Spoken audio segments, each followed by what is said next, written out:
This is the fourth coverage of something that's escalated so far to the point where it is genuinely concerning. Today we're giving you the fourth update on my chicken's eggs going missing. But wait, the video is not going to be completely oriented around just that, because the farm flock as a whole needs an update today. Let's get right into it. This might make you laugh, so yeah, I just figured I'd tell you. Well, we quote-unquote lost another chicken in the farm flock. I put lost in quotations because I bet the chicken is lost. Not the fact that we actually lost the chicken, but the hilarious stupidity behind the chicken.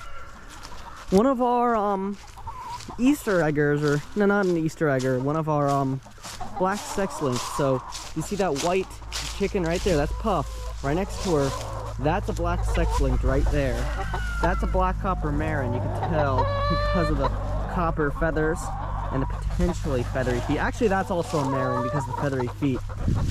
But you want to know where the chicken is? We're down to 21 now, but we're going to go back up to 22 in a couple hours, as the chicken, I'm not even joking, is up the street.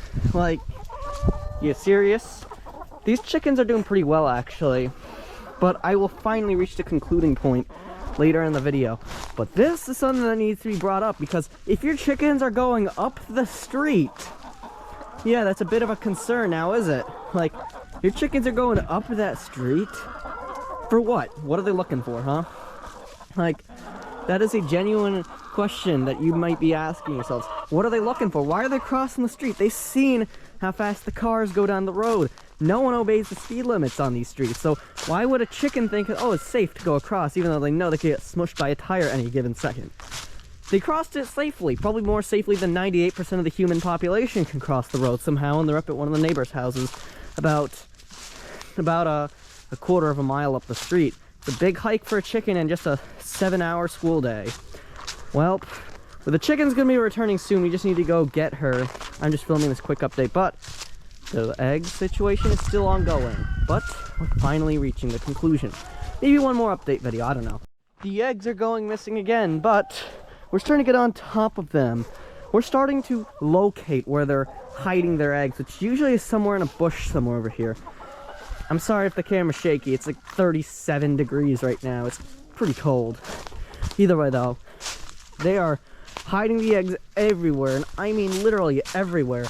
Mainly in these bushes over here is where we're finding random eggs, especially since these chickens, even though these holes in the fence look pretty small, one thing to know about these chickens is that they are way more flexible than a farm flock ever was.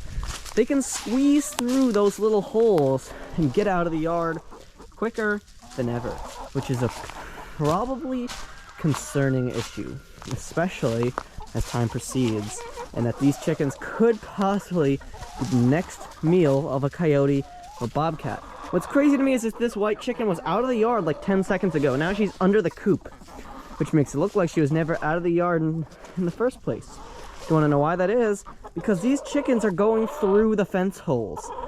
These chickens, look at this, the Easter egger sticking her head through. Maybe going through, probably not though. She knows she's being filmed. This one happened behind my back.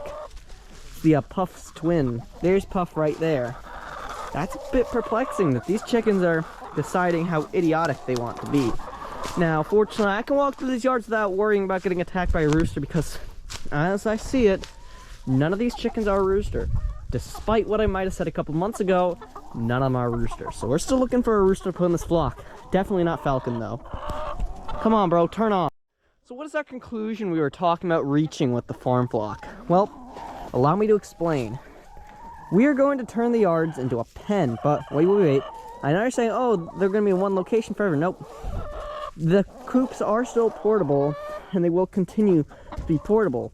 Only difference is that we are going to have offered chickens multiple different yards, and they'll stay at those yards for about a month each like we currently do. So this will be a pen. There'll probably be a pen around the barn. There'll probably be a pen in these bushes. There'll probably be a pen up and around the farm flock. There'll probably be loads of pens up in the field, which is a conclusion I didn't really want to have to, you know, escalate to, but at the rate we're going, yeah, this is something we need to escalate to. So that way if they lay their eggs outside of the coop, they're laying it in the yard where we can find them. We'll give them plenty of location for grass and plenty of protection. as it'll have overhead cover. So they won't get out. The amount of chickens that die will be little to none. If you're wondering about the pet flock, they're actually not morons. So they're not going to be, nothing's gonna be happening to their yard. As a matter of fact, we might even be extending it through these bushes once we get all the pens completed and all that whatnot. So let's just hope for the best for the pet flock. They've been molting. That's why I made yesterday's video, just to clear up why they're molting a little bit.